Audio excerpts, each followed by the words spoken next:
Transmitting from the Mojave Wilderness in Joshua Tree, California, now is the time for Desert Oracle Radio, the voice of the desert. It is nighttime in the Mojave, finally. And no thanks to daylight savings time. It is nighttime and all the beautiful flowers have folded up for the night. And they are growing just about everywhere now. Maybe not the great carpets of color that attract the great snaking lines of cars. The cars parked haphazardly on the roadside, tourists tumbling out in the most remarkable outfits. In the most enormous hats and heavily decorated hats at that. The wildflowers that I like the best are the ones that just kind of creep up on you and you're walking, preferably alone, without having to endure somebody talking about how beautiful it is. I mean, we know it's beautiful. That's why we're walking here instead of walking in the shadow of seagulls up at the landfill on Yucca Mesa. Well, between a crop of silver gray boulders washed and polished by the rains we've been having, you might see some fairly tall violet flowers poking up from the happy little shrub they call home. Each one with a golden yellow little disc in the middle flashing its color at you through the violet petals.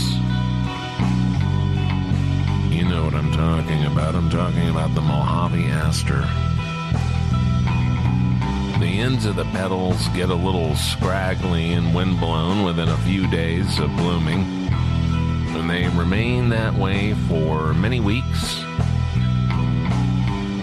increasingly battered by the winds, increasingly battered by events, but holding strong on those long, strong stems reaching up from the shrub. There is something about the light and color of these Mojave aster blooms that turns the old gray boulder into the most perfect setting, the most beautiful backdrop. And then right up against the boulders, the long vine-like stems reaching through cracks in the granite, you see these outrageous blue bells with dainty, narrow, white-tipped stamens jutting out from the bluest flower you will come across in the whole desert. I am talking about the desert bells, the Canterbury bells. These annuals that come up between and around the boulders, and they never fail to surprise, they never fail to delight. I like to look up the names and butcher the Latin privately, of course, and I do enjoy reading the various alternate common names that always differ by the book you're looking at, by the time it was published, by the writer's own traditions, and wherever the writer was first introduced to a specific flower. And so I was flipping through these wildflower books, and one of them claims people call these beautiful springtime little bells scorpion weed.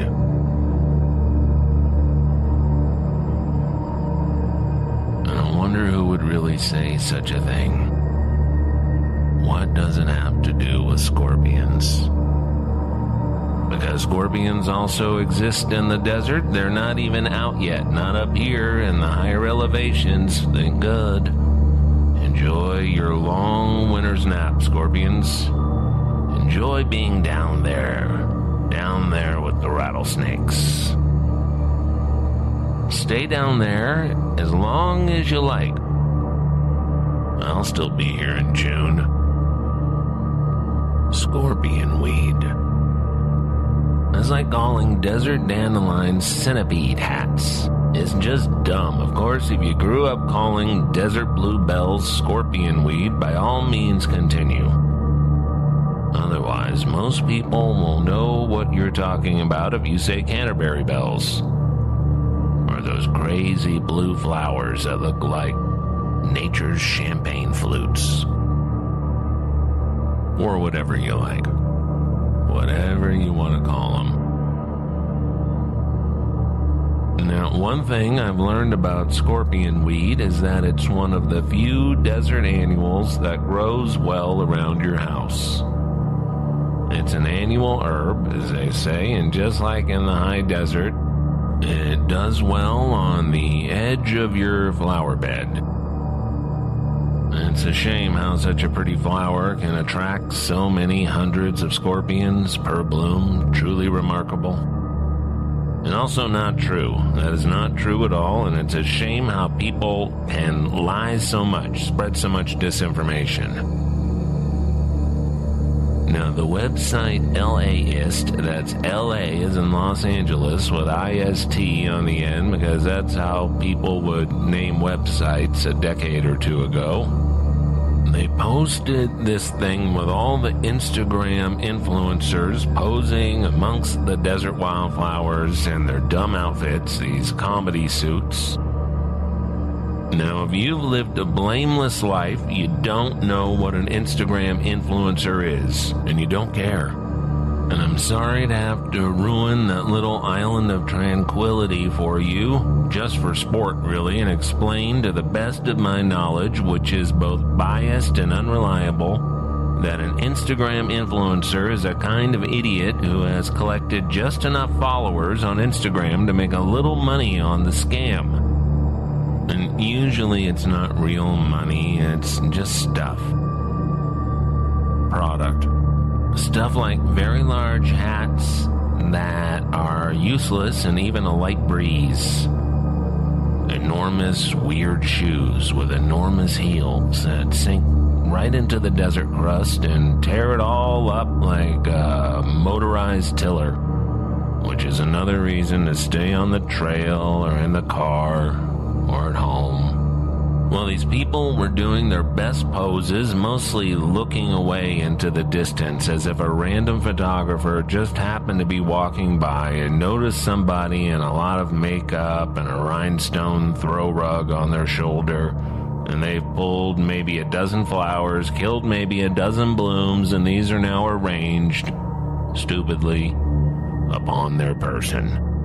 They might have one or two poppies sticking out of their collection of bracelets on the one arm, and maybe they're holding a bloom up to their face like they don't know what it is, mystified, really. A look of such craven ignorance, such willful lack of insight. They need to get a picture of the kitchen device that they're paid to promote on Instagram, too. So the person might have, say, a blender balanced on their other shoulder, a large retro blender of some kind for making sauces at a restaurant, that sort of thing. And then there will be 100 or so comments, each more witless than the previous.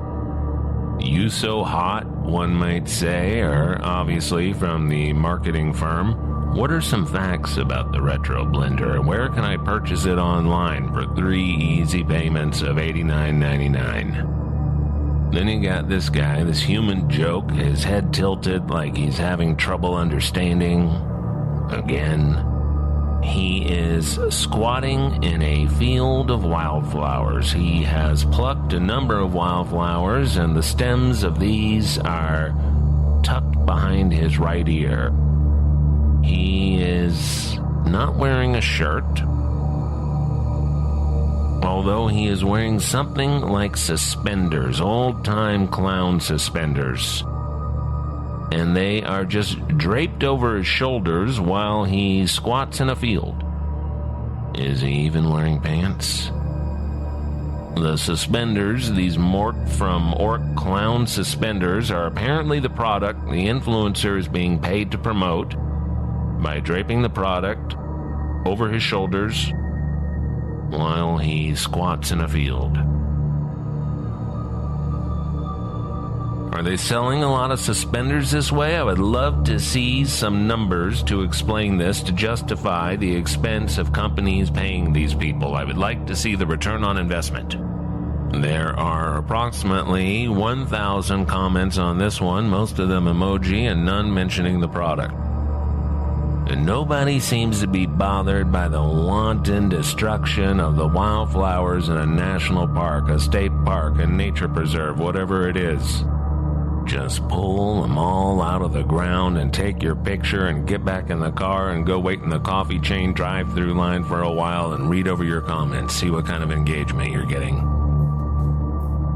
Listen, if you're strolling through this Garden of Eden and you find some Instagram devil pulling up wildflowers, just go over there and firmly place your hiking boot on their head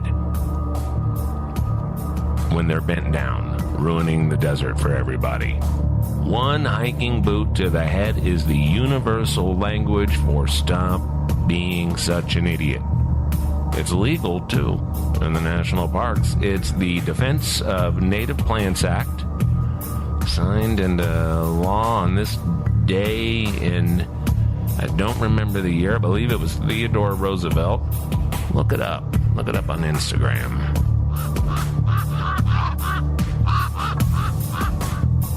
Every time about this year, I will tell anyone who listens, anyone who will not get up and walk away, all about my favorite desert wildflower. My favorite not because it's rare, but because it's so common.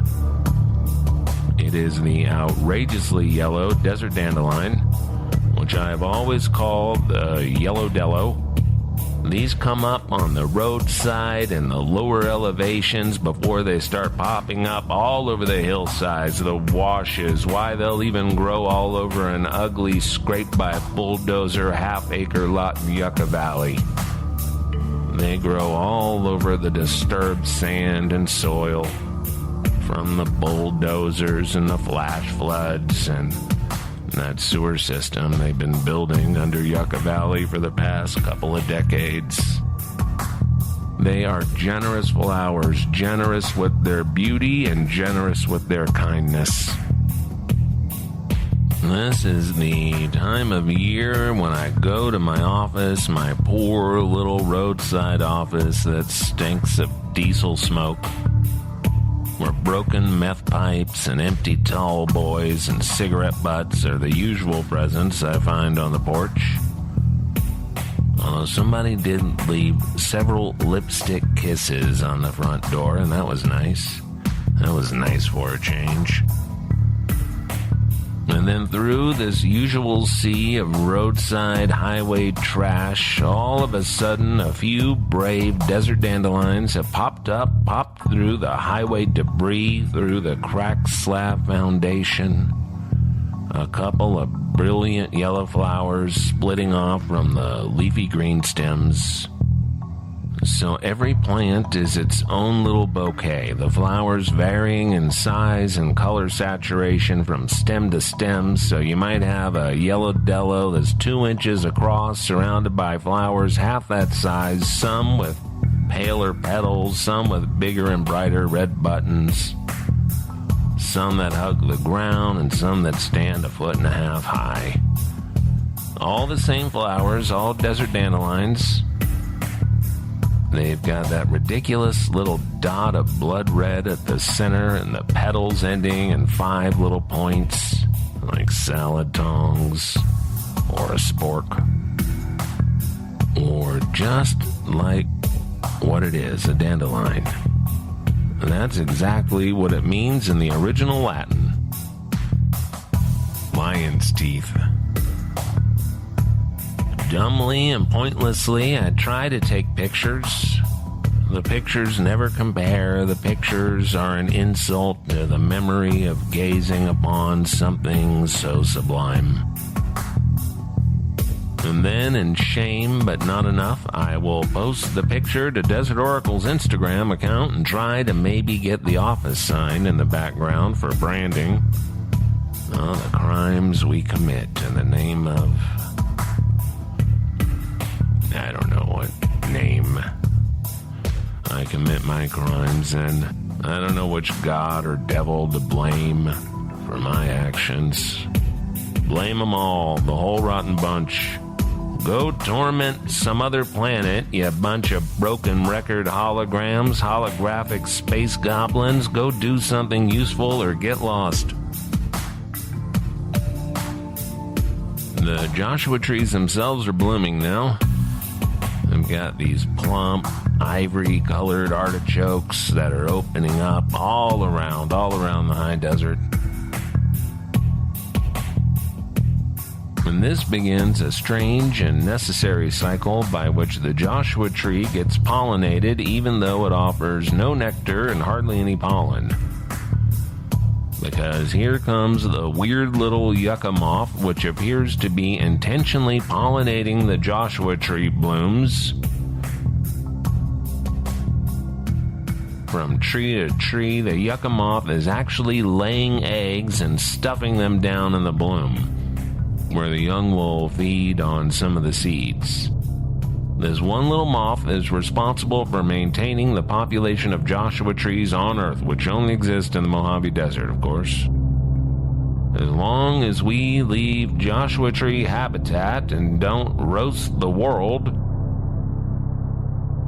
Joshua trees need a freeze before they bloom, and we had lots of below freezing nights and lots of rainfall, and sure enough, the Joshua trees are blooming with great abandon. Now, I haven't seen many cactus blooms so far this year because they bloom late, especially up here. They like it warmer. Well, the main ones you're going to notice when they bloom are those big, showy, velvety flowers on the beavertail and hedgehog cactus. Cactuses. Cacti. They're all correct. Because cactus is the same in Greek and in Latin and in English. So you can do your plural however you like. Don't let people push you around and give you a hard time when you're not bothering anyone. It's not like you're pulling up handfuls of protected wildflowers in a desert national park and sticking them in the sides of the $200 hat you're modeling. The hat you're modeling for a bunch of chronic masturbators and Russian bots.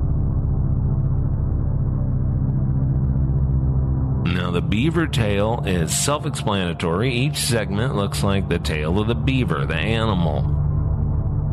If their tails were covered in gray-green cactus skin instead of fur.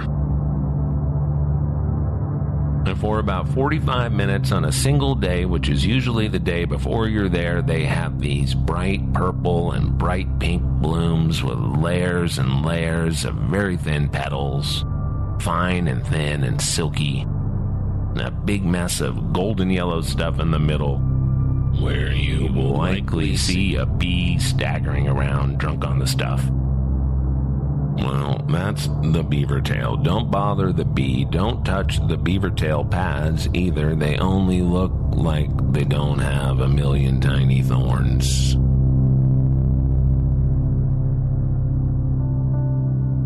Now, sometimes when another mountain bicyclist has dumbly ridden their bicycle off trail and often right through the middle of a beaver tail cactus that took about a dozen years to grow those few inches off the ground, I'll find broken cactus pads spread around under the bicycle tire tracks. The bicycle tires that left a 1-inch gouge a mile or two long through the absurdly delicate desert crust. The delicate desert crust that holds this whole place together.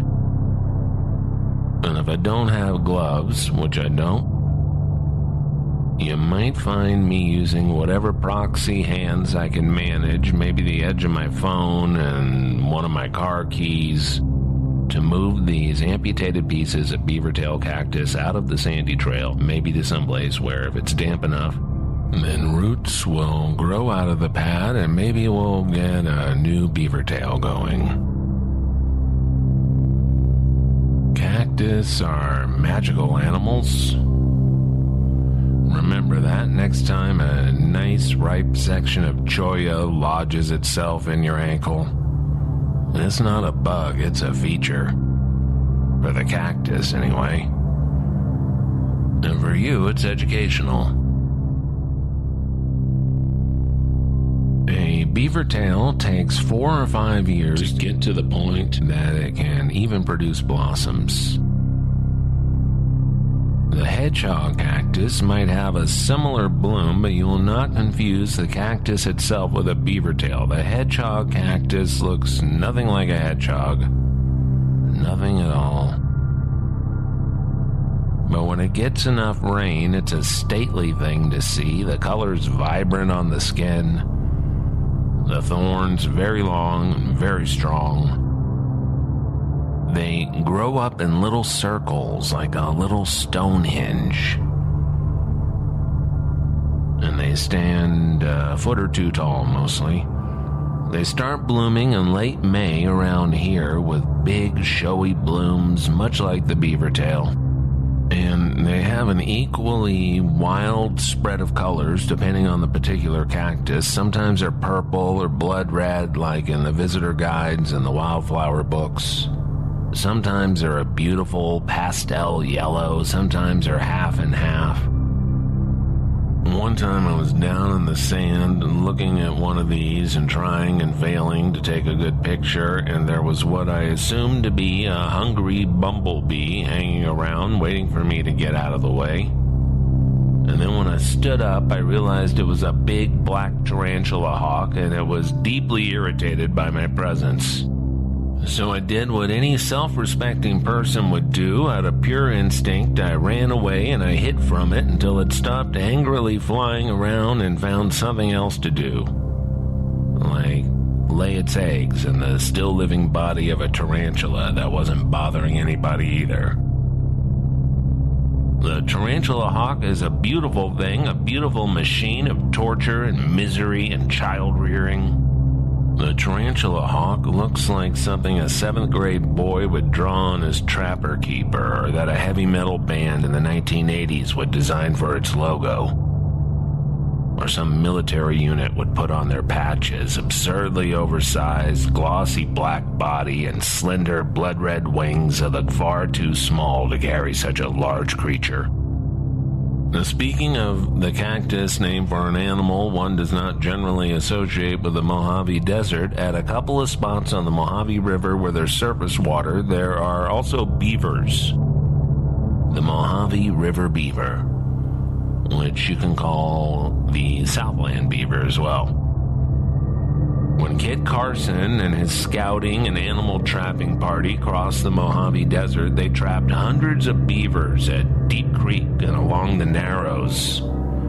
The trappers hunted the beavers to extinction in the Sierra, and they came close down here. But there are beavers on the Mojave River, and they live in the riparian lands of the Mojave Narrows, over in Victorville and up in Deep Creek to this day.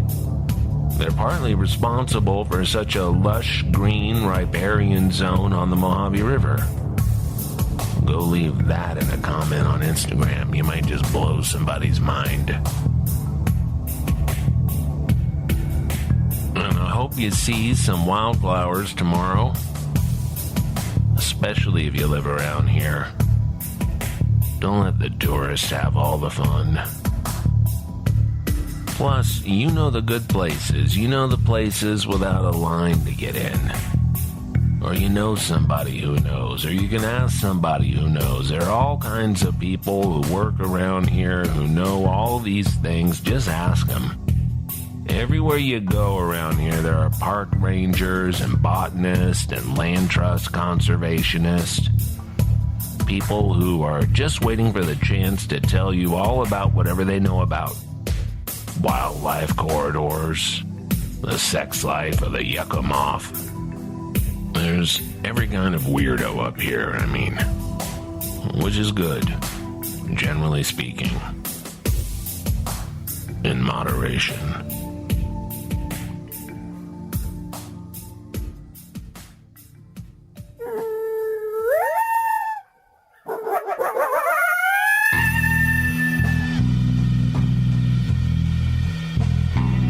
Don't mention this too much to anybody, because I have a pretty good idea that the human disaster had no idea what he was signing, but Joshua Tree and a bunch of other California desert parks and public lands got some real good news this week. Tens of thousands of acres of public lands in the California desert will now become federal wilderness and protected national park and other such good stuff, including right here in our little town of Joshua Tree. There are some Mojave Desert Land Trust parcels joining some beloved and abused BLM parcels right here. That's all part of the national park now. Your national park. Take care of it. Somebody's got to do it.